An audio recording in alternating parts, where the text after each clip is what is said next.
no peace. There ain't gonna be no peace in the Middle East, even if Saddam lays down in the middle of the street.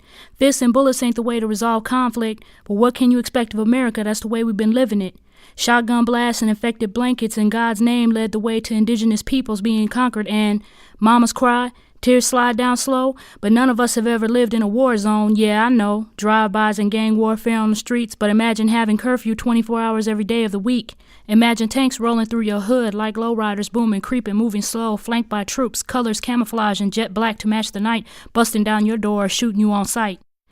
There ain't gonna be no peace in the Middle East, even if Saddam lays down in the middle of the street. Terroristic ways abound on both sides. There ain't no such thing as a righteous fight or a righteous war or a righteous battle. Didn't y'all learn something from the Crusades? That was a 400-year holy war bent on putting the Muslims in a chokehold, determined to make Christianity the new world order. Sound familiar? Only we don't worship God. We worship gotta get mine, gotta get oil, gotta let dead presidents represent eternity. Unbelievably, we following the thief in the White House blindly, waving flags of red, white, and blue as if our blood-stained flag represents the truth. There ain't gonna be no peace in the Middle East, even if Saddam lays down in the middle of the street. Even if Iraq becomes Amoco oil, we'll still be the enemy on the Iraqi soil.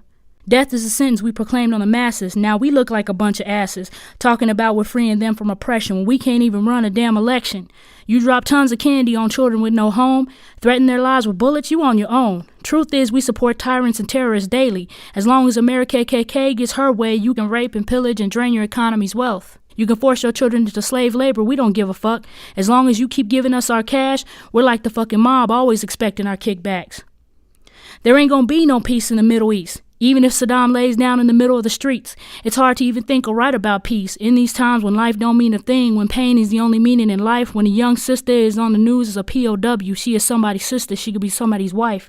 It's almost like life and death has no meaning. We applaud the deaths of thousands, but make PFC lynch a martyr. And we tell ourselves as we grow more obese, from smoking cancer sticks and inhaling McDonald's grease, that we are the champions of a higher cause, when frankly what we need to do is pause.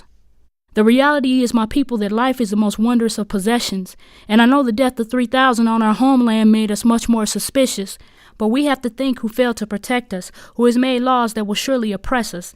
It ain't a patriotic act to mark brown men who fit the description. I don't remember McVeigh's guilt marking white men for detention. It's time to bring the troops home and cut all this sadness, cause surely only death will come from this madness. There won't be no peace in the Middle East, even if your boy Saddam is lying dead in the middle of the street.